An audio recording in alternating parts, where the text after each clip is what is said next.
Hi friends, Anna University April May 2026 எக்ஸாமினேஷனுக்கான important questions தான் இந்த வீடியோவில் பார்க்க போகிறோம்.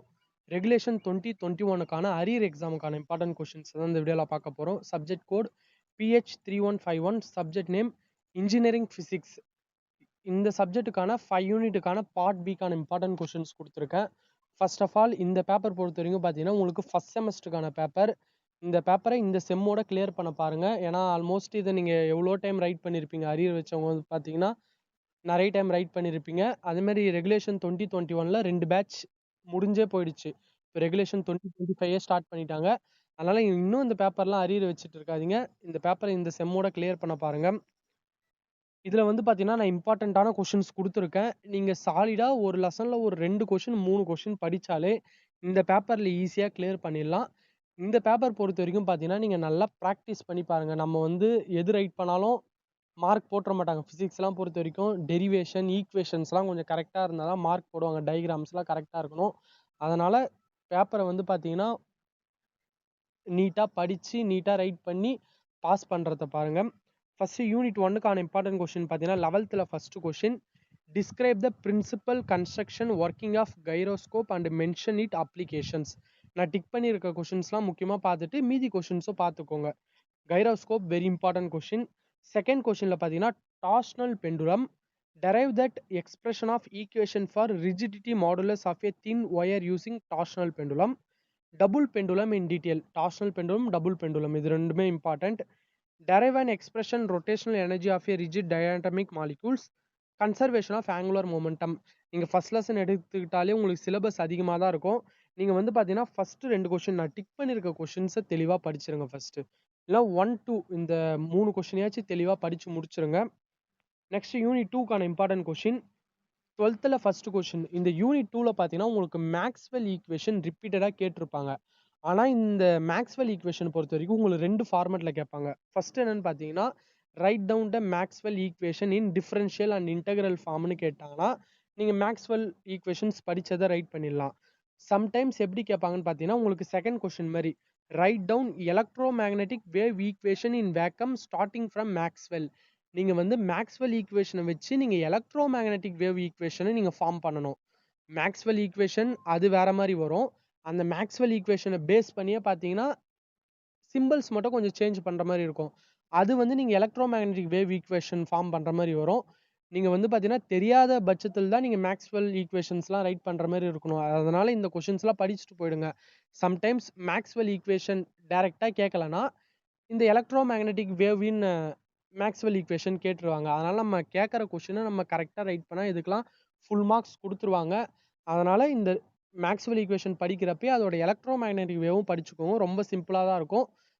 ஜஸ்ட்டு ஒரு சிம்பிள் மட்டும் மாற்றுற மாரி இருக்கும் எல்லா ஈக்குவேஷன்ஸ்லையும். ரொம்ப சிம்பிளாக தான் இருக்கும். அதை படிச்சுக்கோங்க. அப்புறம் தேர்ட் கொஷின் பார்த்தீங்கன்னா இது important question, reflection and transmission coefficient of electric field from a non conducting medium. அப்படின்லாம் அந்த கொஷின் எப்படி கேட்பாங்கன்னா propagation of electromagnetic wave from vacuum to a non conducting medium. கொஷினை வந்து பார்த்தீங்கன்னா மாற்றி மாற்றி கேட்டாலும் உங்களுக்கு நான் கண்டக்டிங் மீடியம் இல்லை ரிஃப்ளெக்ஷன் அண்ட் டிரான்ஸ்மிஷன் கோஎஃபிஷியன்ட்னு கேட்டாலே இந்த கொஷனுக்கு ஆன்சர் ரைட் பண்ணிடலாம். இல்லை ஃபஸ்ட்டு 2 கொஷினை தெளிவாக படிச்சுக்கோங்க. And Maxwell equation electromagnetic wave equation difference தெரிஞ்சுட்டு ரைட் பண்ணுங்க. ஓகேவா? நெக்ஸ்ட் யூனிட் 3க்கான இம்பார்ட்டன்ட் கொஷின். யூனிட் 3ல பொறுத்த வரைக்கும் நீங்கள் கம்பல்சரியாக கம்ப்ளீட் பண்ண வேண்டிய டாபிக் எதுன்னு பார்த்தீங்கன்னா construction and working of laser, NdYAG laser, CO2 laser and mode of vibration of CO2 molecules.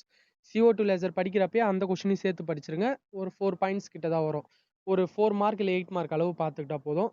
செமிகண்டக்டரில் ஓமோ junction, hetero junction. அந்த டயக்ராம் வரைஞ்சிட்டு அதோட ஒர்க்கிங் அப்படியே டயக்ராமை வச்சு நீங்கள் எக்ஸ்பிளைன் பண்ணி பார்த்துக்கோங்க. டயக்ராமை வச்சு நீங்கள் எக்ஸ்பிளைன் பண்ணி நீங்கள் ரைட் பண்ணாலே ஈஸியாக இந்த கொஷனுக்குலாம் மார்க் வந்து நம்ம ஸ்கோர் பண்ணிடலாம். Second, derive Einstein coefficient and spontaneous simulated emission. உங்களுக்கு சம்டைம்ஸ் லேசர் கேட்கலன்னா இந்த ஐன்ஸ்டீன் கோஎஃபிஷியன்ட் கேட்டுருவாங்க. அதனால் தெளிவாக பார்த்துக்கோங்க. தேர்ட் கொஷின் பார்த்தீங்கன்னா ஏர்வேஜ். இந்த 3 கொஷினையும் நீங்கள் தெளிவாக பார்த்துட்டிங்கன்னா இதில் நம்ம தைரியமாக இருக்கலாம். ஏன்னா எல்லா டைமும் பார்த்தீங்கன்னா உங்களுக்கு லேசர் கேட்டுருவாங்க. லேசரை கன்ஃபார்ம் படிச்சுட்டுனா போகணும். சம்டைம்ஸ் என்ன பண்ணுவாங்கன்னா உங்களுக்கு ட்விஸ்ட்டாக கேட்கறதுக்கு லேசரை விட்டுட்டு இந்த ஐன்ஸ்டீன் கோஎஃபிஷியன்ட் இல்லை ஏர்வேஜ் இந்த மாதிரி கொஷின் கேட்டுருவாங்க. அப்பயும் நம்ம ரைட் பண்ணுற மாதிரி பார்க்கறதுக்காக தான் நான் இந்த கொஷின்ஸ்லாம் கொடுத்துருக்கேன். ஃபஸ்ட்டு ப்ரிஃபரன்ஸ் லேசருக்கு கொடுங்க, ஐன்ஸ்டீன் கோஎஃபிஷியன்ட் கொடுத்துட்டு அப்புறம் ஏர்வேஜ் வந்து பார்த்தீங்கன்னா சிம்பிளாக நீங்கள் ப்ராக்டிகல்ஸ்லேயே பண்ணியிருப்பீங்க. பட் இப்போ யாருக்கும் அவ்வளோ ஞாபகம் இருக்காது. பட் டயக்ராம் வச்சு நீங்கள் பார்த்தீங்கன்னா ஓரளவு கான்செப்ட் மாரி கூட பார்த்துட்டு போங்க ஆவரேஜ். நெக்ஸ்ட் பார்த்தீங்கன்னா யூனிட் 4க்கான இம்பார்ட்டன்ட் கொஷின். யூனிட் 4 பொறுத்த வரைக்கும் ஃபர்ஸ்ட் ஷோடிங்கரோடைய time dependent time independent equation. இந்த கொஷின் பார்த்தீங்கன்னா ரிப்பீட்டடாக வந்துட்டே இருக்கும். ஈக்குவேஷன்ஸை நல்லா எழுதி எழுதி ஒர்க் அவுட் பண்ணி பாருங்க. நல்லா மைண்டில் எவ்வளோ தூரம் ஞாபகம் வச்சுக்க முடியுமோ அவ்வளோ தூரம் ஞாபகம் வச்சுக்கிற அளவு பார்த்தீங்கன்னா ரைட் பண்ணி மிஸ்டேக் இல்லாமல் ரைட் பண்ணி பாருங்க. செகண்ட் கொஸ்டின் பார்த்தீங்கன்னா derive the expression for energy and wave equation of a particle enclosed in a 1D 2D 3D. Very very important question. 1 dimensional 2 dimensional 3 dimensional. இந்த கொஸ்டின் வந்து பார்த்தீங்கன்னா ரிப்பீட்டடாக கேட்பாங்க. உங்களுக்கு வந்து பார்த்தீங்கன்னா மேக்ஸிமம் 1 டைமென்ஷனல் கேட்பாங்க. சப்போஸ் உங்களுக்கு 2 டைமென்ஷனல் 3 டைமென்ஷனல் கேட்டாங்கன்னா நீங்கள் அப்படியே அந்த 1 டைமென்ஷனல் அப்படியே மாற்றி எழுதுற மாதிரி தான் வரும். சிமிலியராக தான் வரும். அதனால அதையும் பார்த்துக்கோங்க. 2D 3D அதையும் பார்த்துக்கோங்க. நெக்ஸ்ட் தேர்ட் பார்த்தீங்கன்னா expression for de Broglie wavelength. இது ஒரு 8 மார்க் அளவு பார்த்தீங்கன்னா சம்டைம்ஸ் கேட்பாங்க. இது ஈஸியாக தான் இருக்கும். ஒரு 4 ஈக்குவேஷன்ஸ் தான் இருக்கும். ஃபர்ஸ்ட் 2 கொஸ்டினுக்கு ப்ரிஃபரன்ஸ் கொடுத்து நல்லா படிச்சிருங்க. நெக்ஸ்ட் யூனிட் 5க்கான important question. First question construction working application of scanning tunneling microscope. Very very important question. டயக்ராம்ஸோட நீடாக பார்த்துக்கோங்க. Second question Bloch's theorem for a particle in a periodic potential, chronic penny model and origin of energy band. இந்த 2 கொஸ்டினுமே பார்த்தீங்கன்னா ஒரே question தான். ஒரே 16 மார்க்கா நிறைய time கேட்டிருக்காங்க. இதை தெளிவாக படிச்சிருங்க. தேர்டு பார்த்தீங்கன்னா resonant diode construction and working of resonant diode.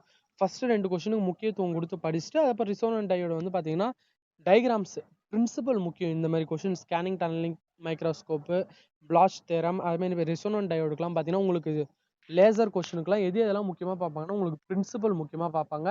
Construction working பார்த்தீங்கன்னா நீங்கள் அந்த டயக்ராம் வச்சு நீங்கள் ரைட் பண்ணுறீங்க. பிரின்சிபல் வந்து பார்த்தீங்கன்னா புக்கில் இருக்க மாதிரியே இருக்கணும். ஆனால் பிரின்சிபல்லாம் நல்லா படிங்க. ஏன்னா அதிலே நம்ம தப்பு பண்ணிடக்கூடாது. ஸ்டார்டிங்லேயே வந்து பார்த்தீங்கன்னா நீங்கள் தப்பாக ரைட் பண்ணக்கூடாது. டயக்ராம்ஸும் ரொம்ப ரொம்ப இம்பார்ட்டன்ட். அதை பார்த்துக்கோங்க.